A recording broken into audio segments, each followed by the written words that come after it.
दरवर्षी लाखो रुपये खर्च करून अमरावती शहरातील अंबा नाल्यासह अनेक लहान मोठ्या नाल्याची महानगरपालिकेच्या वतीने साफसफाई केली जाते.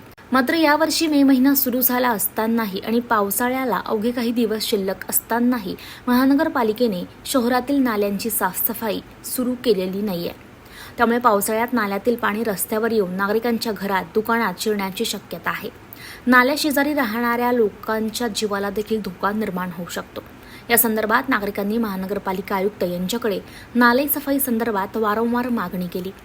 मात्र महानगरपालिका प्रशासनाने अजूनपर्यंत नाले सफाईचं काम सुरू केलेलं नसल्यानं नागरिकांमध्ये आता रोष व्यक्त केला जात आहे. मनपा आयुक्तांनी तात्काळ नाले सफाई काम सुरू न केल्यास मनपा आयुक्त यांच्या दालनात गाळ टाकण्याचा इशारा महानगरपालिकेचे माजी स्थायी समिती सभापती मिलिंद बांबल यांनी दिलेला आहे. आपण पाहता अमरावती शहरामध्ये मध्यवस्तीतून सुमारे 16 मोठे नाले आणि 18 उपनाले वाहतात.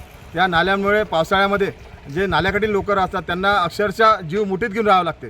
कारण की नाल्यांना दोन्ही बाजूला सुरक्षा भिंत नसल्यामुळे आणि जर नाले व्यवस्थित साफ झाले नाही तर तो संपूर्ण नाल्याचं पाणी त्यांच्या घरामध्ये जाते आणि आर्थिकसुद्धा आणि जीवितहानी होण्याची सुद्धा शक्यता असते. आपण पाहता नमुना असो, चुनाभट्टी असो, पन्नाल नगर असो, नाईक नगर असो, या भागातील नागरिकांच्या अक्षरच घरात पाणी जाते. त्यामुळे महानगरपालिकेने या नाल्यांची संपूर्ण सफाई तात्काळ सुरू करावी.